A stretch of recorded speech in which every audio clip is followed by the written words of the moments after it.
Welcome to the Wellness Plus podcast. I'm your host, Karina Rachel, and I'm joined today by Robert Gardner. He's a yoga instructor and massage therapist. You have produced a lot of videos on our channel and for wellnessplus.tv. So in this interview, I was hoping to learn a little bit more about your yoga massage course.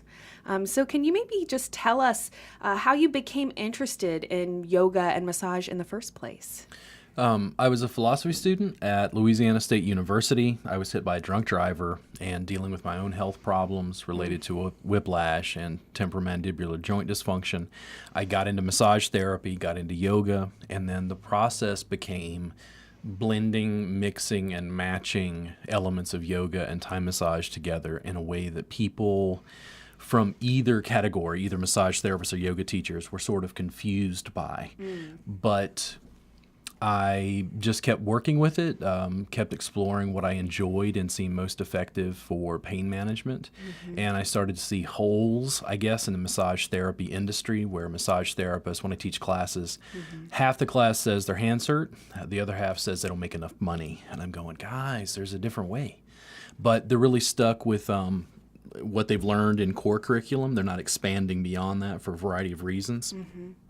So I just help them with that process, and I don't know. Necessity is the mother of invention. Yeah, so it was actually trying to heal your own pain and other issues that led you. Did you know very much about massage, or had you received massage prior to that? No, I worked at a health food store after dropping out of Louisiana State University. My health was so bad I had to quit school.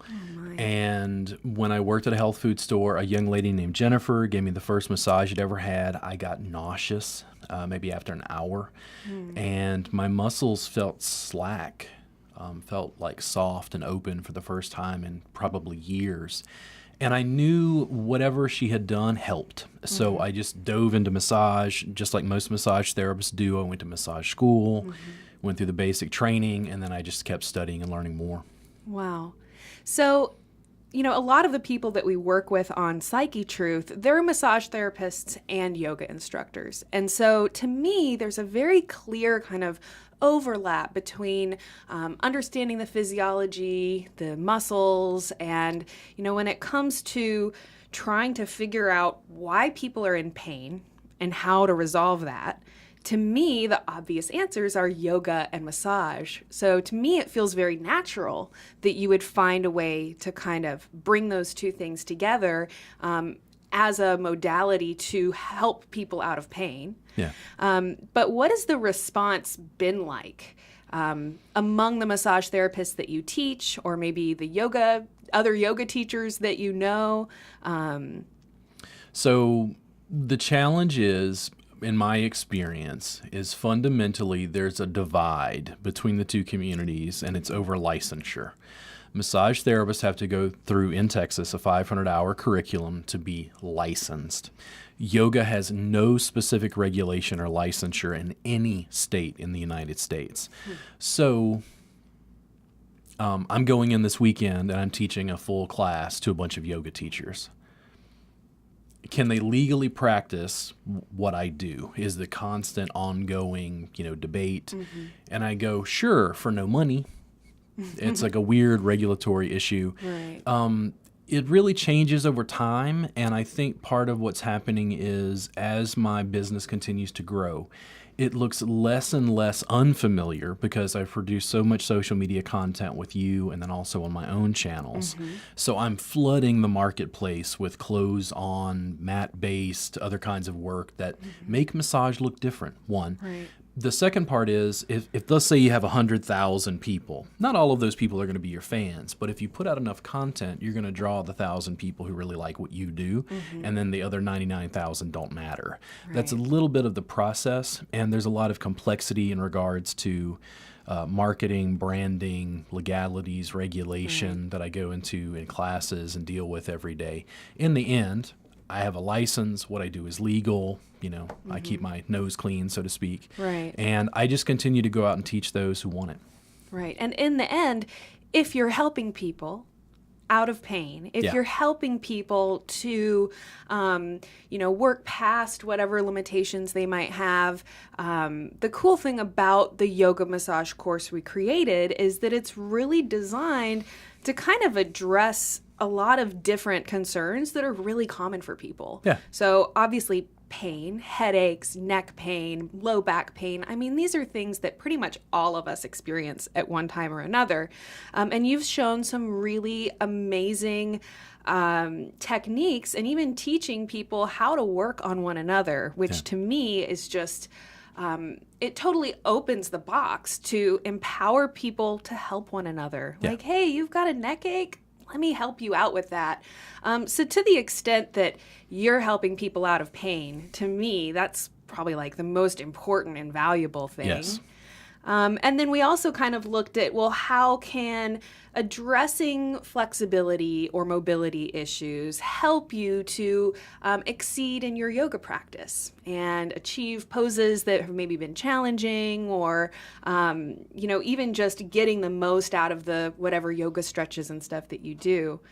So in that respect, I think that it's such an immense value to be offered to people. And I know that a lot of our subscribers are practicing yoga. Maybe they're beginners, maybe they're more advanced. So it's really cool that this program is designed to really help you no matter where you're at.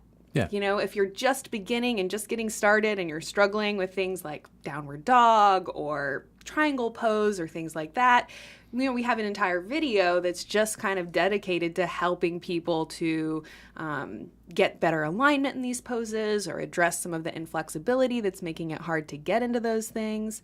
So I really see this as something that can bring a lot of benefit to just the average person, to yoga instructors as a way to help out their students, and for massage therapists to learn a new way to help people.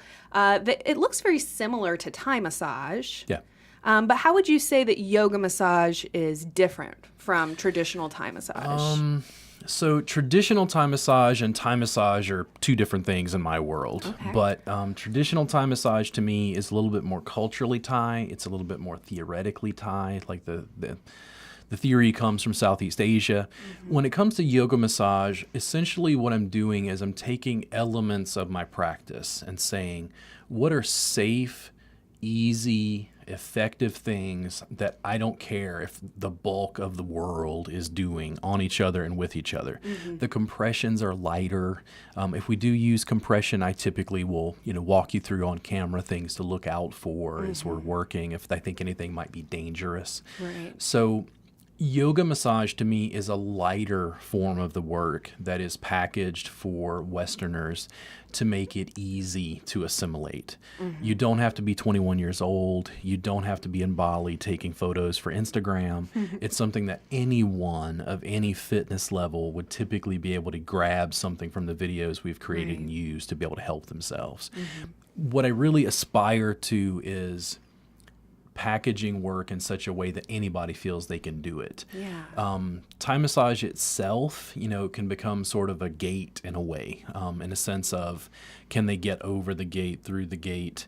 If you put too much trappings around it, yoga isn't accessible. Thai massage isn't accessible. Massage, I have to have a license. No, they're completely elements of what I do that I think are very easy to teach the public, and that's mostly what we focused on in the yoga massage course. If I can give people just a little knowledge about musculoskeletal anatomy, if I can give them just a little knowledge about, hey, how does it feel when you move your hand this or that way? Helping them work on themselves does 10 times as much as what I can do in a session, as far as like the progression of their life overall, because they're going to be able to use that knowledge continuously, as their bodies change. Right. And empowering people to, not only take some responsibility for themselves, but to also feel confident and empowered that if they have a friend or loved one that's experiencing pain, which is something that pretty much all of us deal with, some of us on a more regular basis than others, and that's really been kind of an underlying intention of Psyche Truth all along, is to teach people simple stretches and self-care types of things they can do to help themselves, but to also teach people simple ways that they can help another person. And, like you said, the technical legalities of, whether or not you can charge for a session doing techniques like this is really not even applicable to probably most of the people that are watching, because most of those people maybe aren't professional massage therapists, but all of us, have friends and loved ones in our lives that, whether you're, just offering to try and help them out and, relieve some pain, or even say, hey, let's trade a little bit of body work with each other. That, if we can encourage people to do more to take care of themselves and others, that is really the goal. And a lot of that just comes from empowering people with information, teaching them simple techniques that they feel confident doing. And I feel like you did a really amazing job of doing that with the yoga massage course. It's a mishmash and blend of some basic alignment through some simple yoga poses just for safety. And then I really always try to approach it, especially in my initial classes, even if I'm teaching professionals, I'm just trying to make it easily accessible. People sometimes think yoga is esoteric, or Thai massage, it's Asian, it's esoteric. No, it's like when I tell people yoga is moving and breathing with awareness. That's my definition. It's like, I can teach you that in an iron lung. It's totally accessible. It just depends on the levels of fitness a person has, how's their health, how far do they want to take their practice. Body work and massage, meaning yoga and massage, they're incredibly diverse practices, but giving people the basics just to get, started with a basic platform, it opens up the marketplace. It allows people to get more interested. I have no doubt that people are going to watch just the basics, from the yoga massage course, be more interested and decide to become massage therapists. And I think that, realistically speaking, there's just so... like you were saying, so much information and so much that people can do that's really pretty simple, there's really no reason that people shouldn't start kind of embracing this idea that, like, hey, I can learn, how to help other people. I can learn how to, do some of these simple things to help myself. Let's kind of maybe delve into, kind of another intention that we had with creating the yoga massage course, which is helping people to advance their yoga practice. So we did a couple videos talking about flexibility and, the more nervous system or mental components of flexibility, which I think for anyone out there who is a little bit more advanced, and not just with yoga, but gymnastics, dance, ballet, all of these different types of modalities that do require a good amount of flexibility and mobility throughout the body. So can you just talk a little bit about some of those, like nervous system components of flexibility that can, help people to kind of get past the plateau that they might be experiencing? So here's what I see, and this is where the conversation could become incredibly complex. The basic understanding I have is that yoga in and of itself, and take this with a grain of salt, doesn't make you more flexible. What that means is, let's say I tried to do a forward bend and I'm going to lengthen my hamstrings. My hamstrings will only let me stretch to a certain point because my hamstrings will eventually go, ow. If we stretch more than this, we're going to injure ourselves. So my nervous system is what tells those muscles to relax and contract. With practice, here's what actually happens. My understanding of the basic, just very basic research scientifically, my muscles don't become more flexible. What I'm doing is I'm training my nervous system. And my nervous system says, oh, we can totally allow our hamstrings to lengthen this degree without harming ourselves. And when you practice that day after day after day, you're training your nervous system. When a guy does weightlifting, and think about it this way. If he does weightlifting consistently, let's say he does like a bench press, like to build up his pecs. His pecs do in fact grow. The muscle tissue itself does respond to repeated strain and stress to make it easier. But he's training his nervous system to fire all of those muscle fibers simultaneously to lift. It doesn't change what we actually do. It changes how we think it happens in people's bodies. And when it comes to yoga, this is one of the things that happens, and I think you'll see this in the yoga massage course, is I'll use props or bolsters or something to make essentially what's sustained skin stretch. I'm teaching people in yoga to do things to their hamstrings or to their gluteals.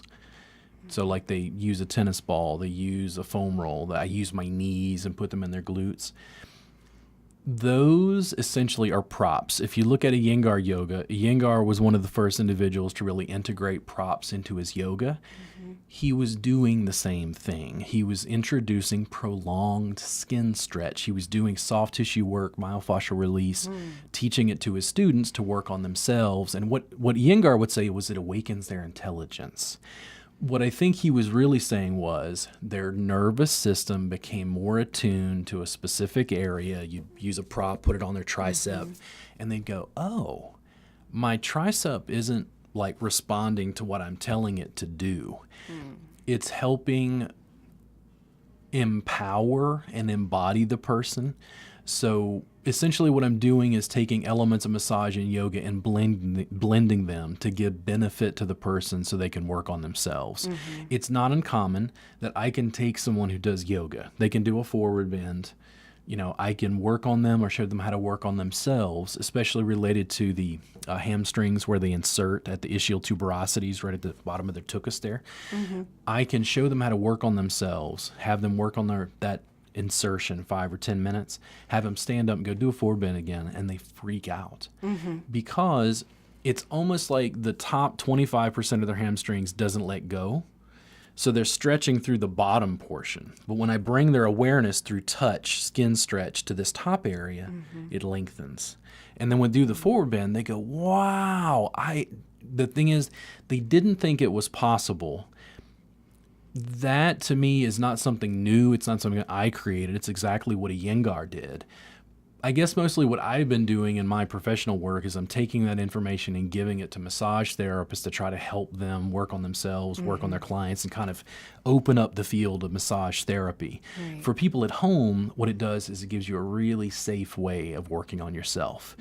It's not just stretching. It's really yoga as a practice, hatha yoga, the physical yoga.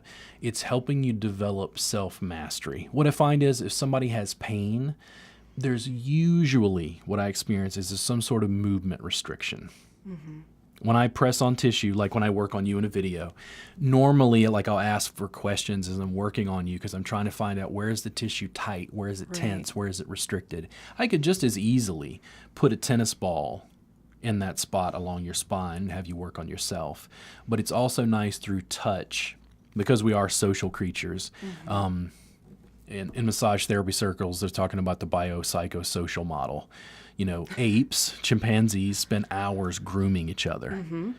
It reduces cortisol levels, it reduces inflammation, it induces calm in the nervous system, all things that you want to be able to have full mobility and just a better life.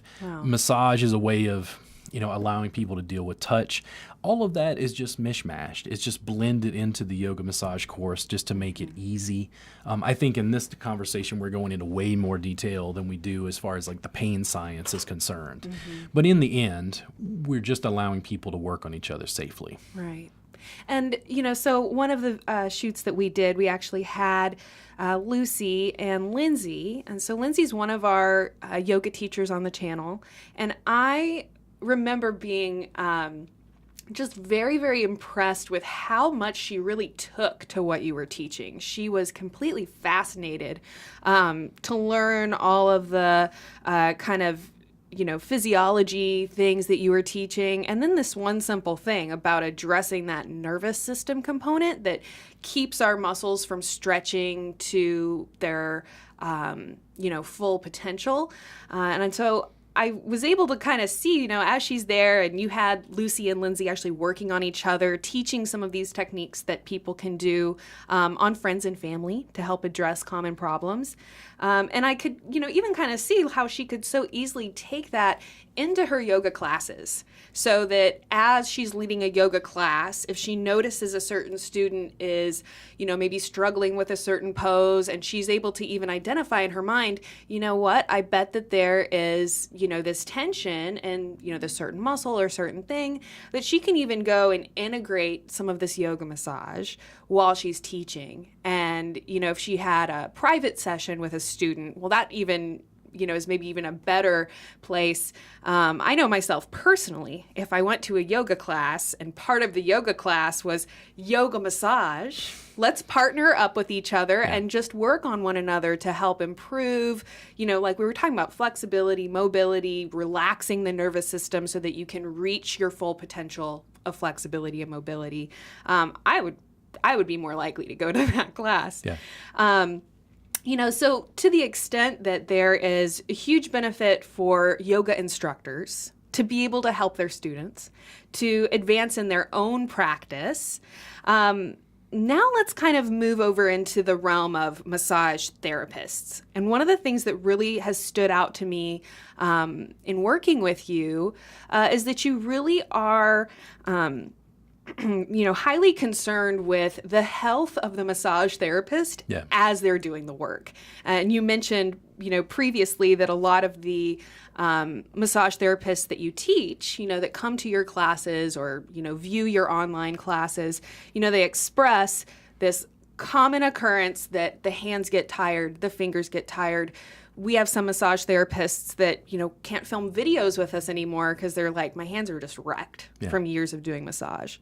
So from that perspective that you're teaching massage therapists how to prolong their practice, how to get more results, to get better results in providing pain relief to their clients. Can you maybe just talk a little bit about how this yoga massage course could be beneficial, for massage therapists out there? I think that the work itself in the yoga massage course is a simple, easy way for therapists to start to think outside of the box. In the videos that we shot, I think they were all mat-based. I don't think they were table-based for this one. What it means is working in a different environment gives you access to your knees and your feet. You're doing things that's like a complete mishmash where it starts to take a massage therapist and open them up to yoga. And when I talk to massage therapists, I'll say, listen, guys, is yoga massage? And they'll say, absolutely not. And I'll say, I completely disagree with you. Hatha yoga is massaging yourself from the inside out. Because you're manipulating the soft tissue. You're completely, but here's the thing. When I give you a massage, that's me working on you. It's passive. That's where the therapists, I think, get caught. When I teach you elements of yoga massage, I'm blending so that we're not only working together, but I'm also allowing you to work on yourself. Massage therapists, on the whole, I hear numbers related to 3 to 4 years. Once they get out of school, they last 3 to 4 years. That's the average. Wow. Before massage therapists retire. I talk to students regularly. They're still in core curriculum. They don't even have a license yet, and they're already developing hand problems. One, I think it's unethical to teach people in a way that's going to be deleterious to their health. And then two, I don't want therapists to feel like they can't continue doing things they love because they're going to hurt themselves. I have been working 16 years. I don't have any problems with my hands. I'm able to work on you. I'm able to work on the other models.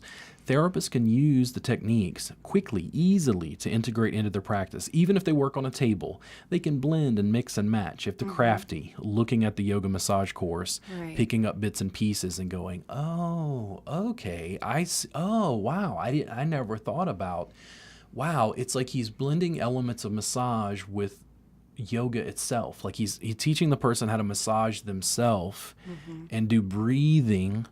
Wow, it's just bringing elements from what people think of as disparate fields, which to me just aren't disparate. Yoga massage is the the point at which peanut butter and chocolate get together and have a very yummy dance, right? So I love both practices. For massage therapists, I think they get a chance not only to work on themselves, even in session, but they get a chance to take the pressure off of their hands by using their body in unique and innovative ways. And I think that it's, even though it's not a specific blend of modalities. Like you don't specifically, okay, so here's a technique from this, here's a technique from that. It's definitely apparent in looking at the work that you do, not just in the yoga massage course, but I think you've probably made maybe 100 other massage tutorials in addition to all of the work that you do on your own social media as well. It's very apparent that, there's almost these elements of ashiatsu as you integrate using the feet and using knees and other parts of the body. There's elements of myofascial release. There's elements of, of course, it kind of looks the most like Thai massage. You have somebody wearing a comfortable outfit. And certainly from the perspective that, for the people that maybe don't feel comfortable being on a massage table in minimal clothing, that this is work that can be done while you're fully clothed. Yeah. Technically, this is work that can be done while you're at the office, So there's a very great level of application and just being able to take these things and apply it to a regular massage practice, to table work, floor work, even chair massage. What would you say is your rate of success? Because you do have massage clients that you work on in addition to all of the teaching you do. What is your rate of success in helping people out of pain? So what I see in clinical practice, I'm very hard on myself. If I do not raise the dead like Jesus, I have failed. And I've had to temper that over the years because you can get into a weird mindset if that's your goal. Normally what I tell clients is if you come in and you tell me that on a pain scale, 10's hospital, 0 is no pain, you tell me you're at a 6. What you're having is a pretty high level of pain. It's annoying you most of your day. What I'm going to tell you just for reasonable outcomes is my goal in this session is to reduce that by 2 points. Sometimes it's greater than that. But that's my goal. If I can drop your pain by 2 points, I'm not doing any surgeries. I'm not giving any medications. Right. Good, great, awesome. Normally, if I can do that, I can repeat it. And then if I can repeat it, I can often show you how to work on yourself so that you stay that way. And you're going to have a much better life at a 4 or lower. That's much more manageable. That's somebody saying, instead of I'm in pain, I'm okay. Yeah. I got a little bit of a neck ache, but Sure. it's not affecting my day-to-day. I teach the stuff. I have a little bit of a neck ache. It's a way of working on yourself, especially the portion of the yoga massage course where I'm showing you how to work on yourself. It's because I'm not only teaching that to massage therapists, I'm teaching it to my clients. Right. I'm teaching them how to work on themselves and saying, listen, you're having tight muscles in your gluteals. We've done 2 sessions already. I've worked on it. I know that's what it is. You're just having a little muscle tightness. You can very easily use a tennis ball, lay down on it, watch these series of videos, work on yourself, and manage it yourself. I'm always happy to continue working on you, but I have a fairly high success rate. What does fail is when somebody has another issue, which is, let's say they have Guillain-Barré syndrome, they have a virus, they have fibromyalgia. They have some other neurological issues related to migraines. They have a bulging or herniated disc that's kind of fresh. Those things are really out of my scope. I can't really deal with them because fundamentally what I do is work on soft tissue. Right. If people have tight muscles and the tight muscles are causing pain, it feels like somebody comes in and they've done a curl and they're like, my arm hurts. I'm like, where? And they're like, right here. And I go, oh, okay. And my whole goal is to get them to straighten their arm and let the dumbbell go. And they're like, wow. I mean, that's essentially the basics of what I do. I would say about 80% plus. Most of the people who come into me do get relief. Let's say somebody actually did have a herniated disc. It's not uncommon that I can work on someone. They're at an 8.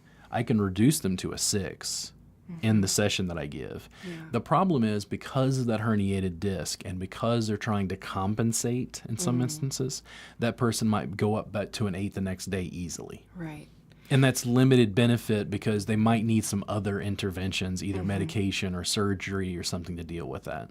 You know, we've made hundreds and hundreds of yoga videos, guided meditations, breathing, and, you know, there's this common, kind of underlying concept that you access the nervous system through the breath. And so just breathing deeply and slowly signals to your nervous system to relax.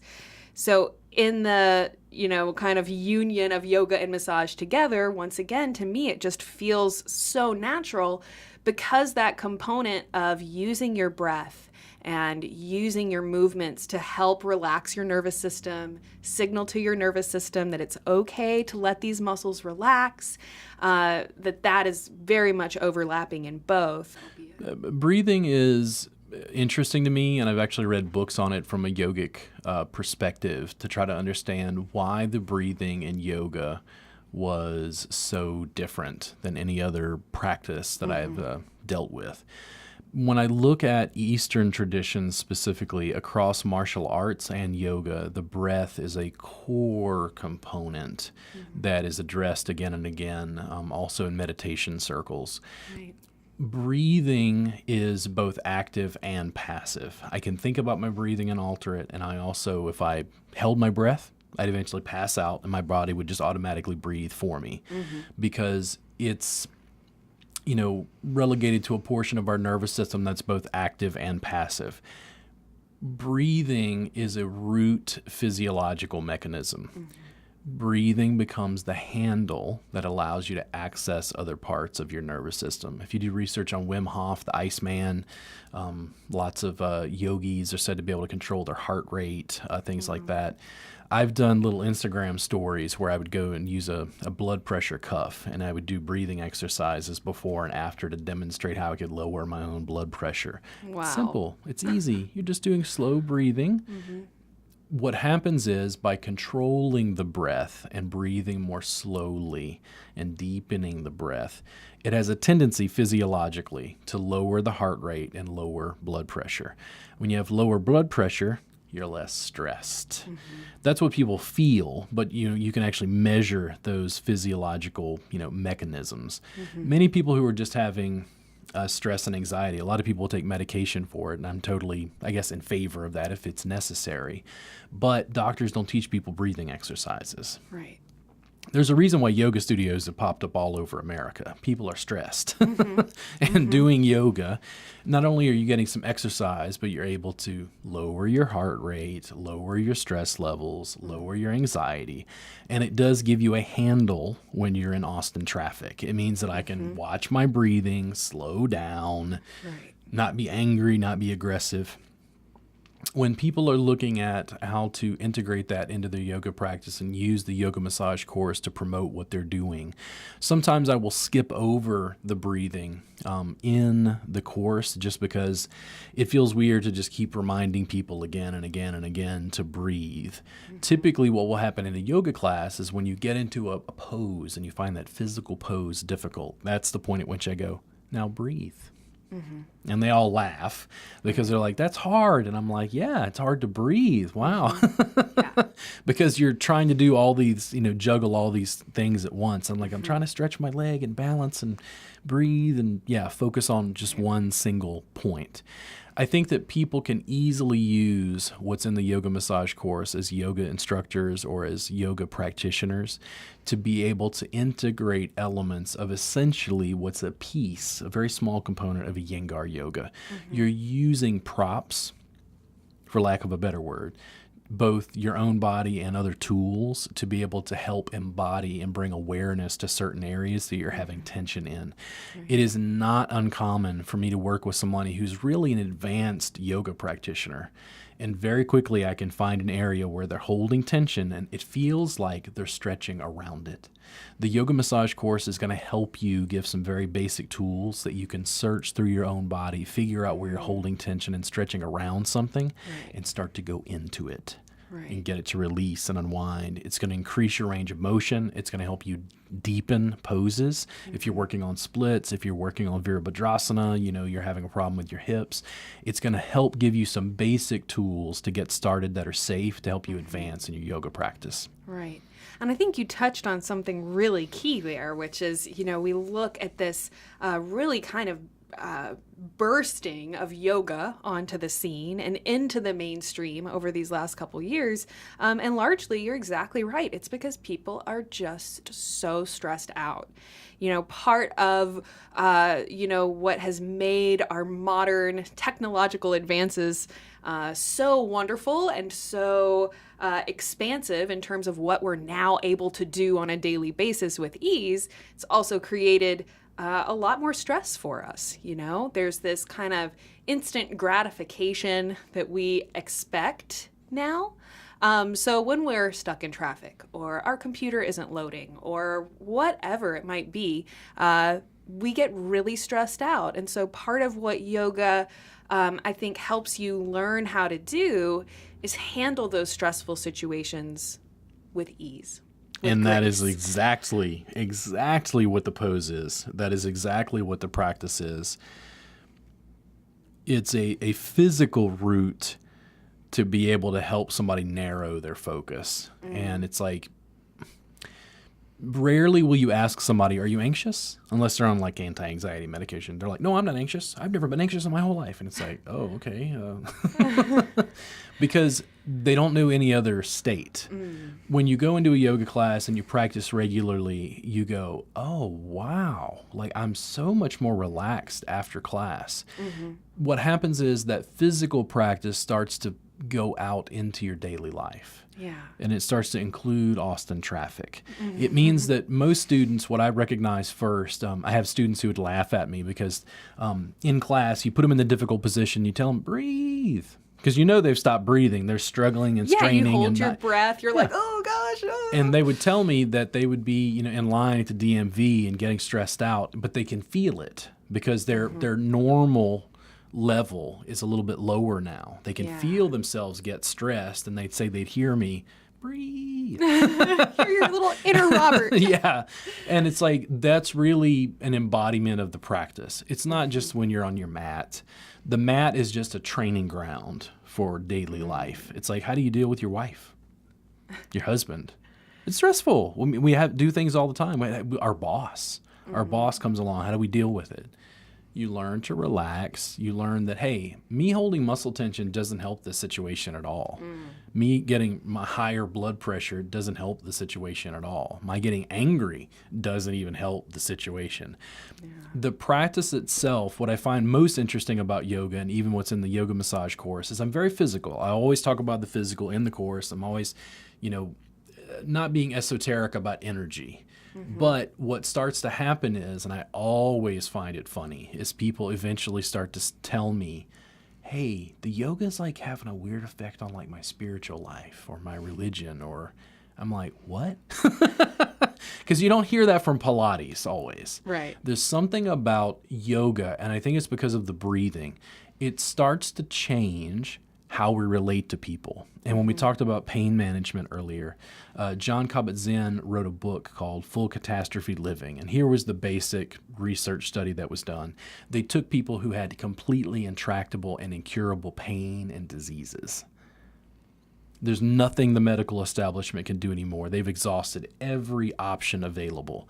And they put them through a course, and for 6 weeks or 2 months, they teach them very gentle yoga and basic meditation.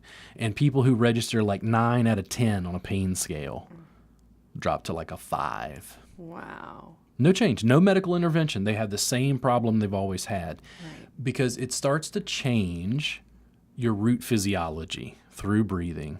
In the yoga massage course. It's like, yeah, I'm always addressing it in a very simple way that's, for everyone. But long term, what starts to happen is when your adrenaline response doesn't happen, you interact and interrelate with people differently. Wow. Yeah. And I think that most of us, we all know what it feels like to be stressed. I think most people out there would probably say that they have high stress levels, which would be like how much of your day are you stressed out versus how much of your day are you relaxed. And so many people are spending most of their day stressed out. That, taking something really simple like, how can you help someone to feel just a little bit less stress, much less if they have a significant reduction in their stress, because avoiding stressful situations is not a realistic thing to tell someone to do. Well, just avoid stressful situations altogether, which basically means that you stay in bed all day and then you can't listen to your voicemails because they'll be calling you from work, asking where you are. That'll cause stress. So what it comes down to is, how do you manage stress? How do you manage yourself in stressful situations? But how do you meet that where it is and keep it from causing the chain reaction of your muscles tightening, your nervous system, signaling that fight or flight adrenaline thing. I think so many of us, we just don't even realize how much we're in that fight or flight state, like all the time. Most people don't have a handle and a grip on it physiologically. It's why drinking and drugs and alcohol is so common, because it reduces stress and anxiety. That's what drugs do. That's why, abuse is so bad. Having at least a simple physiological handle goes a great way. I have conversations with yoga teachers and I go, should breathing be taught in school, like in elementary school? And they're like, what? And I'm like, it's such a core basic thing. It could be easily, even what we're teaching in the yoga massage course, we're putting it out in our own way. Why isn't that taught in school? Right. I mean, and it's like, we can dream, eventually it may be, but at the same time, giving people a simple physiological handle. It's not, I don't go home and have a martini at the end of the day. It's like, why not give you something you can do during the day that not only doesn't make you high. Right. And doesn't have a come down effect. But here's what happens. It induces clarity. So that when you do end your day, you don't feel the magnetic pull to go to the bar. Because you're like, hey, you know what? I feel pretty good. If you're going to have a martini, I want you to have a martini with meditative focus. That's what it amounts to. It's I'm an American. Through and through and through. I'm a Westerner. What happens with breathing and meditation, I'll give you a quick example. I've done lots of it. And when I say done lots of it, I would do things like exercises where I would focus on my breathing for weeks at a time. In all of my activities, I would do as much as I could mentally. I would watch movies for hours and just sit there and breathe purposefully, deepening, lengthening, crazy breathing exercises most people have probably not explored. I eventually got to a point where I talked to a friend of mine who was a junkie in New York years ago. The heroin was so pure, you didn't have to cook it. You could just put it in water in the spoon and it would dissolve. And I'd say, hey, Kate, when you shot up, was everything completely clear? And she's like, yeah. She's like, it's the one thing, it's like so hard to explain to people who've never had a dope problem. She's like, all of the stuff in your life was distant somehow. You could look at the worst things in the world and be completely okay with it. You had like a steadfast glare, towards death, and it didn't bother you, didn't shake you up. The reason I could ask her that is because I had experienced something physiologically that was similar. When you shoot heroin or do opiates, what does it do? It lowers blood pressure, to my knowledge. It lowers stress levels. It lowers a fight or flight response, right? Meditation and the breathing involved does the exact same thing physiologically. It's not exactly the same. It's stimulating probably different areas of the brain. I don't have much research on it. But the reason I could ask her that is because I was I was hacking my own nervous system using breathing. Now, we briefly touch on in the yoga massage course, maybe just mentioning breath. Right. What I don't do is just go into extreme minutia, detail, because then I start to sound like Rajneesh or Osho, because it's like, are you a cult leader or are you teaching us massage? I don't know what's going on. But you're inducing certain things physiologically that you get to sample. And that's what breathing does. That's what the yoga practice does. It's allowing you to massage yourself.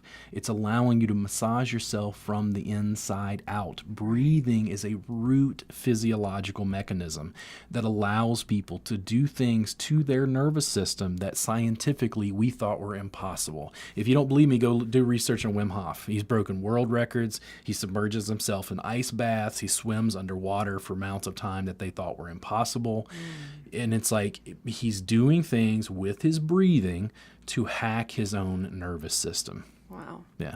And I think that, when we do our interview on pain management and the science of pain, this topic's definitely going to come up again. And it's interesting, we filmed so many yoga videos, and almost all of them, they begin by having you focus on your breath. And I think for people that are looking at it from the outside, you're a little bit like, focus on my breath. What the heck? It's kind of a proof is in the pudding kind of a thing. Like, until you experience it for yourself, and you go like, wow, this like slow, deep breathing is actually having all these effects on me. It's a little hard to look at it and understand. But hearing you as a massage therapist, as a yoga teacher, as someone who's worked with lots of people with that pain scale somewhere between 5 and 10, and seeing that, between the actual massage work and the breathing and kind of all like these hacking the nervous system kind of thing, you're able to have those results. I mean, that is, like, to me, all that really matters, right? I mean, if you can experience the, alleviating of pain in your situation, then, like, heck, if all you have to do is breathe deeply. Yeah. Can you improve quality of life? That's all it is to me. It's like, it doesn't mean you never have pain. It means, can you manage it better? Right. It doesn't mean you don't ever have stress. It means, do we give you a root mechanism to be able to manage stress? I think those are good things. They're worthwhile goals, and anyone can use them regardless of their level of education or training. It's simple. It doesn't cause any harm. Teaching people to breathe deeply.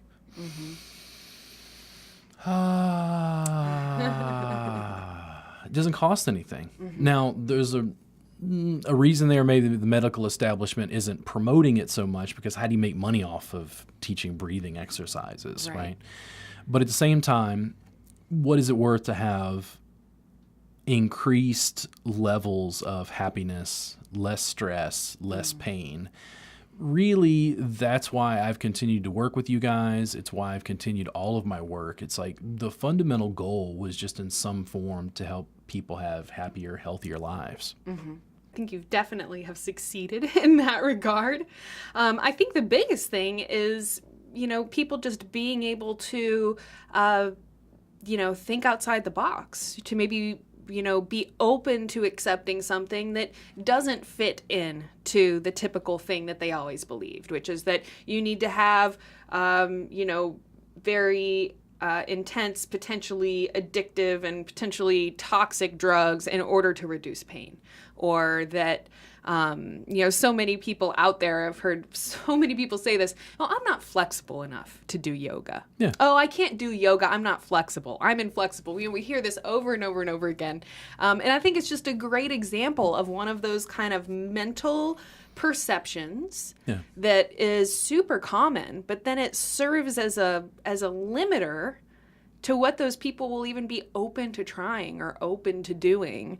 And any of the yoga instructors that I've told that little story to, they go, well, that's why you do yoga. That's why you do yoga. I'm not flexible. No, none of the yoga teachers, started out with ultimate flexibility. They got there through the practice.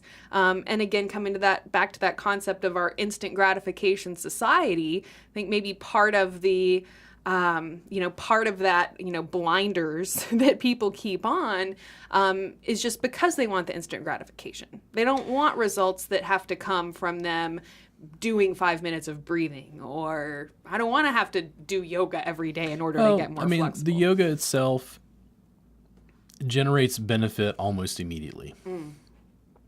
It almost is instant gratification. Even when we go through drive-through, how long does it take? 10 minutes, 15 minutes. I guess it probably depends Yeah, on where if you all go. you did as an American was like every time you go to the drive-thru, from the time you put in your order to the time you get your food, do breathing exercises, it improves your quality of life and you're more calm by the time you get there to order your Mountain Dew. What do you mean you're giving me Pepsi? So the girl who got really upset that they were out of Chicken McNuggets, Yeah. if she had been doing some breathing exercises, maybe she wouldn't have become a YouTube meme. She was on methamphetamine though, right? But I don't know yeah, enough but then about it. But if it was probably methamphetamine or some sort of stimulant drug, which means heart rate goes up, anxiety, whatever fight or flight stuff goes up. It's like all of the stuff that we're talking about pushes people the opposite direction. Right. We have enough that's making our fight or flight response go haywire. How often are we attacked by a bear in the United States? Not often. That's when you need fight or flight. You have to fight or run away. Our fight or flight mechanisms are gone haywire because of Fox News, because of whatever it is we see on TV or whatever else. What we're trying to do is essentially, when it comes to instant gratification, it's very quick. Once you learn how to master those things, you can do it much more rapidly. Master meditators, people who do this for 20, 30 years, they can do things to their own brain, to their own nervous system and physiological states that they've studied through MRIs and scans that they're trying to understand, but it took years to develop that level of control. For most people, I've had people in complete shock that in 15 minutes I could run them through yoga in a chair and they would feel so radically different afterwards. They're like, I thought hippie was like for people who ate granola and, were 21 or whatever they think it is. And it's like, no, yoga is harnessing breath. It is a root physiological mechanism. And in the yoga massage course, I'm just giving you a basic brief sample to hopefully get people started. A lot of the opposition I get from people to yoga either comes from some sort of spiritual stance where they feel like, well, I'm Christian and I can't do yoga. And I was like, listen, Jesus spent 40 days and nights in the desert not eating. Do you think he breathed while he was there? Yeah, what level of meditation and focus was has he? No cultural borders. This is physiology. Right. This is science. This stuff can be studied and researched. That's essentially, both in yoga and massage, what I'm doing is I'm also looking at pain science. The reason I talk about Wim Hof is like they've done research studies to try to understand exactly what he's doing to his body and why he's able to do these almost heroic feats that he's in the Guinness Book of World Records for. Part of that reason is training, and part of the reason is breathing. Even at its basic level, if I can get somebody to do 5 or 10 minutes of breathing exercises, the quality of life improves. The starting point is the yoga massage course, just because we're making it easily available, via Amazon for people to be able to access these things. So much of it is fundamentally rudimentary. It doesn't belong to any culture. It doesn't belong to any specific people. Right. It's really rooted in our own biology. And the only prerequisite to do it is like, do you have a body? Yeah. Can you breathe? Are you still breathing? Are you breathing? Good. Are you breathing now? Because when you stop breathing completely, that's a problem. Yeah, that's the only time that you're disqualified from the potential benefits of this. Yeah. And so kind of to. In conclusion, I really hope that people, if they are feeling that apprehension to open themselves up to something new, that they'll just maybe let their guard down a little bit, be open to a very simple way to approach what we think are really difficult problems, especially for those people that do experience, intense back pain or intense headaches. I mean, those things do interrupt your life. Not only are they going to probably affect your relationships with people, how effective you are at work. I mean, it just makes you miserable. So I just hope that for those people out there that are living with pain or living with just constant levels of stress, that they'll just kind of open up to another possibility, another approach, because like you said, this is the easiest, least invasive, completely free, approach to, finding a solution for something that so many people have just kind of relegated to, oh, I'm just going to live with this. I'm just going to live with back pain my whole life. I just got to deal with this. It's so my heart resonance when you say that, like I'm just crestfallen. And I think maybe that's something good to be able to address, in audio form when we're discussing this. So much of what people deal with is just, it's manageable. Pain management is a word for a reason. It's not about being on Oxycontin and making all the pain go away. It's impossible. There is no way to do that we know of scientifically so far. It's about managing your stress levels and your pain levels. People are completely floored when they get a session with me. They're like, basically they're saying, I didn't know life could be like this. And listen, if I can do that in a single, 3-hour session I call a reboot, imagine what you can do over the course of your lifetime if you teach the person to work on themselves and they actually do it. Yeah. What I can't stress enough is it's like it helps you out of pain, but what happens when pain is gone? You have mental clarity. Yeah. You're sitting at your desk, you're sitting there, you have back pain, you're trying to do your accounting, answer those emails. What is it like when you do a body scan? You scan yourself from the bottoms of the feet to the top of your head and you feel no resistance to movement. You feel no pain, you feel no discomfort, you're not stressed. The emails you respond to are going to be written differently. And that's what I'm saying about it affecting people's spiritual lives. It starts to change their relationships and how they interact with other people. Right. Yeah. It's like a domino effect, and for those people who have just kind of accepted that they're going to always be in pain or always have this issue, you're right. It's like a domino impact of all of these different aspects of the life that are going to be affected, by coming in and saying, all right, well, actually, there is something that we can do about that pain. There's something that you can do that doesn't cost you a penny that can provide you this huge amount of relief. And like you said, and we're kind of in the world of, there's a pill for that. And in that thinking, people are maybe just closed-minded to this idea that there's things that you can do that don't involve a prescription drug or that don't involve a major surgery or something like that. But I just really feel that, this information is something that, can not only provide so much benefit to you, but as you become a healthier, happier person, suddenly all of these other aspects of your life are affected. And then if you pass that information on to someone else or onto your kids or whatever, I just think about all the times, throughout school and high school and especially college, where I just spent such an extraordinary amount of time so stressed, so freaked out, so worried. And, if somebody would have just come to me and said like, hey, Karina, just relax, take some deep breaths. My whole life could have been changed. So I just feel like, there's no reason that people shouldn't try this out for themselves, shouldn't at least give it a shot, except for those little blinders or whatever that they might have on. So if we can just encourage people to open up their mind to the possibility of all of these wonderful things that lie before them, then we can have such a powerful impact. That's why we're here doing what we're doing, right? Yeah.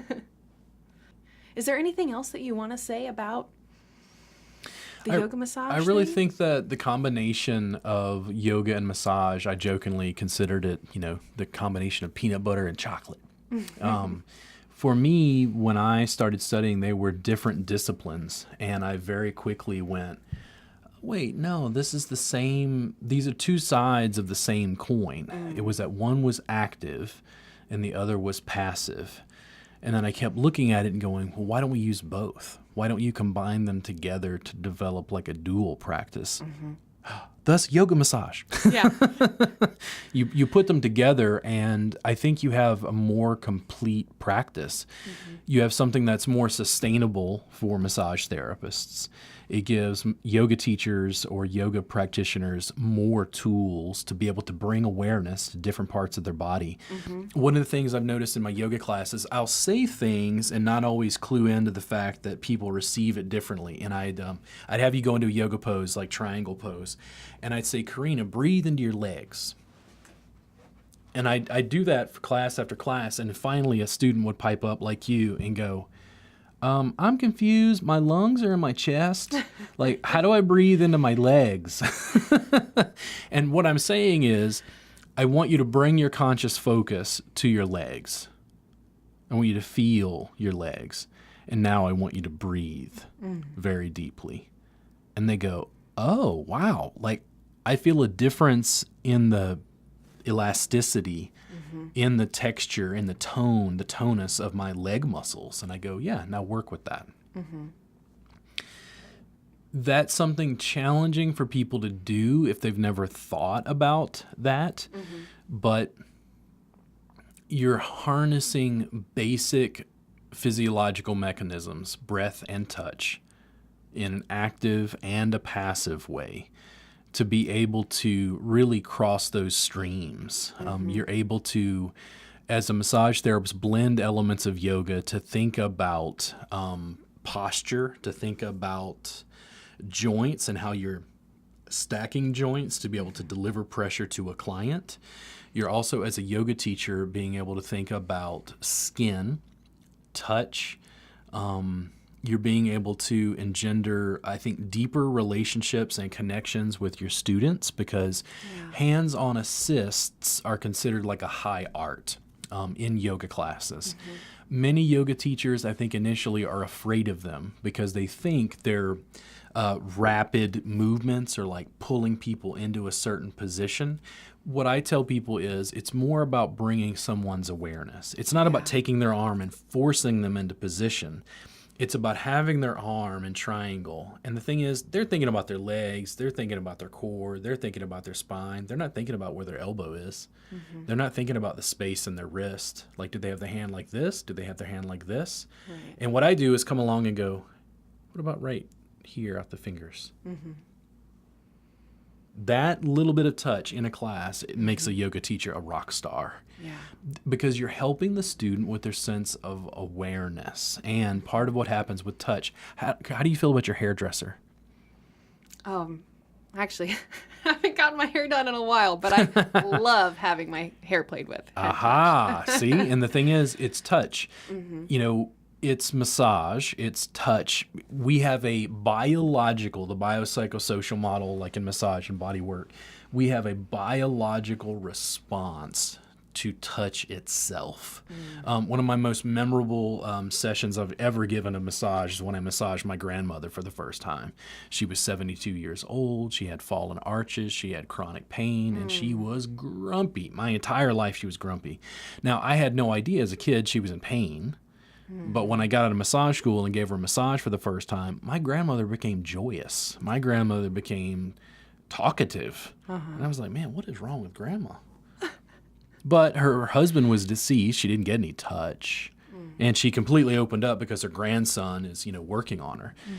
That sort of connection, my grandmother's now deceased, that is like a cherished memory because I was able to give that to her.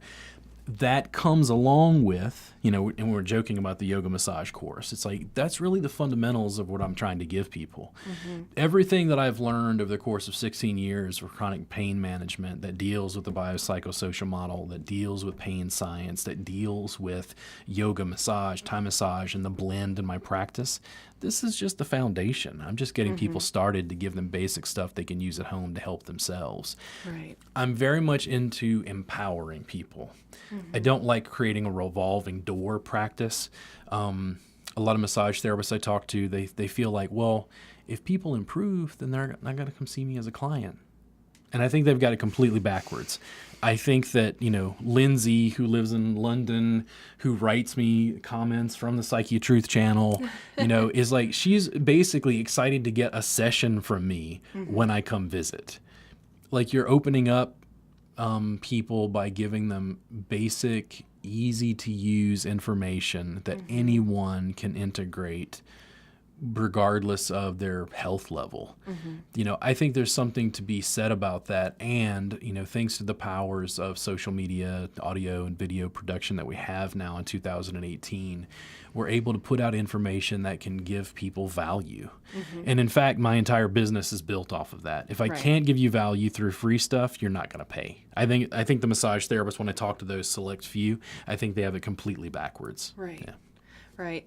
And I think that, as you were kind of going into that example of triangle pose and kind of talking about the position of the hands and, it just kind of reminded me that, so much of the work that you've shown, involves, like you said, people just growing their awareness of the body. So sometimes, like I know we've done videos kind of talking about carpal tunnel and stuff like that. And so you'll kind of be holding a muscle in the forearm and go, all right, type your fingers. All right, move your mouse around. Make this little action, all right, whatever it is. And just that simple component of me noticing like, oh, wow, that movement totally comes from this muscle, like way up in my forearm or even the upper arm sometimes, it gives you such a better understanding of yourself. And now I will work on that little muscle in my forearm. And it's just kind of a great example of how like I feel so empowered now to be able to do something to help myself out. When I'm feeling that pain coming on, it's not like, oh man, I got to go schedule a session. I got to go do this. It's like, oh, you know what? I know that if I breathe deeply and hold this little spot and move through the different, mobilities of my wrist, that I'm going to be able to help myself Maintenance. feel better. And then what am I going to do? I'm going to get back to work. I'm going to stay at work another couple hours. So it's just really, it's just, to me, that's a very real kind of like personal example for myself of how I was able to take that just very simple awareness of a muscle. I don't even know what it's called or anything like that, but just the awareness of, how these things are connected and where this movement comes from. And just in this one simple example of myself and while I'm typing and when my wrists start getting tired, to be able to take that concept and apply it to, why is my low back hurting? Why is this hurting? What can I do for my feet after I've been on my feet all day and they're hurting all the way up my leg? And you're teaching people simple, real life solutions that they can use, to help themselves out of pain. And then from that perspective of helping somebody to achieve a yoga pose that they haven't been able to, or just feel more comfortable in a yoga pose that maybe felt challenging before, how powerful that is and how much impact. There's so many layers, and I always approach this as an American. I bring this stuff up in classes. When you go to a party, do you find people attractive when they're more stressed?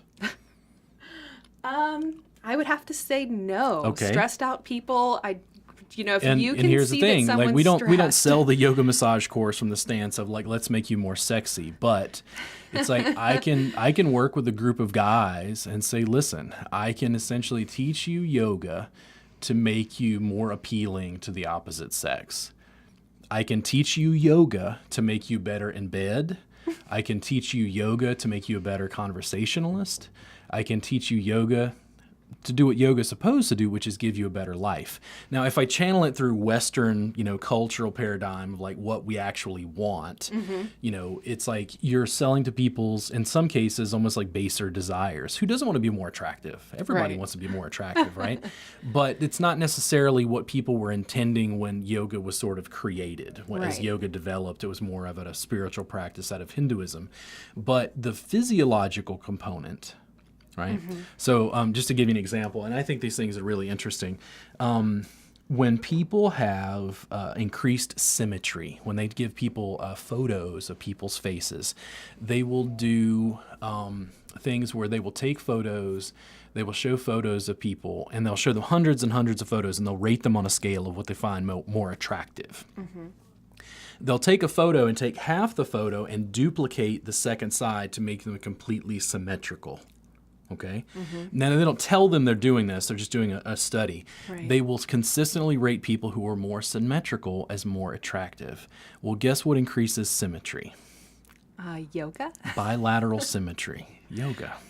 And the thing is, it's like even across species, when they look at butterflies who are more symmetrical are more likely to breed, have offspring, and increase symmetry. Wow. It's shown across species, not only in humans. That sort of thing is something that, and I think it's hilarious that we're promoting the yoga massage course through that, but it's like fundamentally that's what I'm trying to get people to understand. When I'm teaching somebody how to touch, and I do this all the time in my Thai massage jam or the Thai massage courses I teach, I'm like, listen, I'll go to a party, a young lady will find out I'm a massage therapist, and she'll ask me to work on them. I'll go, okay. And inevitably, I look over and there's a guy give me the evil eye. He's jealous. Exactly. He's like, man, that's horrible. He's got to weigh in. He's licensed, And inevitably what I'll do is I don't want to work on her forever because I don't want to work when I'm at a party. Right. I work on her for just a minute to establish what's going on, and I'll grab that specific guy and go, hey, come here. Let me show you how to do this. Because what he's saying is, I think I understand his problem more succinctly than he does. He has a problem not with finding a partner and some sort of romantic connection. He has a problem with touch itself. How much touch do men receive in America? Not very much. None. Almost none, unless it's fighting or, wrestling or something. Or maybe like having your suit tailored. MMA, or whatever, football, I don't know. It's like we have problems with connection and intimacy. That, even the yoga massage course, is a foundational piece of like helping people connect. When I show guys how to do basic stuff on women, it's like to address like shoulder pain, tension, feel-good chemicals are released in your brain. It's like there's so many, like it goes into so many different factors and layers of like what the American marketplace is looking for. Who doesn't want to be more sexy? Who doesn't want to be more calm? Who doesn't want to be more confident? Who doesn't want to be more well-spoken, thought of well? Yoga and teaching it, even though we're giving just the basics in the course, it's really setting a foundation where a person can develop depth in their practice. And I think that, one of the, kind of unspoken benefits of yoga, and maybe not just one, people maybe don't necessarily realize how that domino effect is going to play out. That when you start to reduce your stress levels and improve how you handle stressful situations, when you start to, move the body, work on the body, and like you said, things like increasing symmetry or whatever, that suddenly that's going to have all of these unexpected benefits and effects. That, people who do yoga know that. And all of the people out there who are like, I don't know, that's weird. That looks funny. I'm not flexible enough for yoga. They're just missing out. Well, when it comes to guys, and I speak from a male perspective because I am male, I tell guys this all the time. If they come in and get a session with me, inevitably it'll come up, they'll say that, just in conversation based on whatever they're dealing with, do they have a wife, do they have kids, are they single?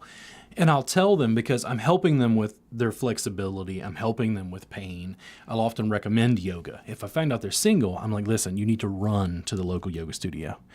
The proportion of women to men in yoga classes is about like 20-1. Right. It's like you are a token male around 19 potential women who are just dying to meet a guy who does yoga regularly. It's like that's the golden cow almost, the thing you're looking for as a female yoga aficionado. It's hard to find guys because there aren't as many males statistically, doing yoga. Now, I wouldn't recommend doing yoga just because you want to hook up, but at the same time, people who are into a specific activity like people who are also into that activity. Who doesn't like people who are more relaxed, more calm, those sort of things we mentioned. Yeah. Right. Robert, I want to thank you so much for sharing all of this with us, and I really look forward to delving into the pain science. I think is such an important thing. The number of people that are just living with pain is alarming. So I'm really looking forward to delving into the pain science topic a little bit.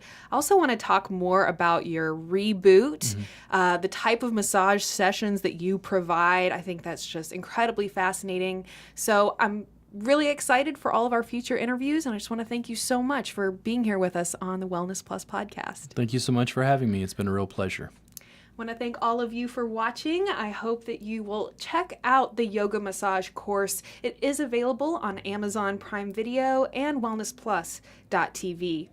Robert Gardner also has his own line of massage tutorials and a lot of different social media content out there for you. So if you are a massage therapist, I encourage you to visit Robert Gardner Wellness and learn more about him. You can even take a class if you're here in Austin, Texas.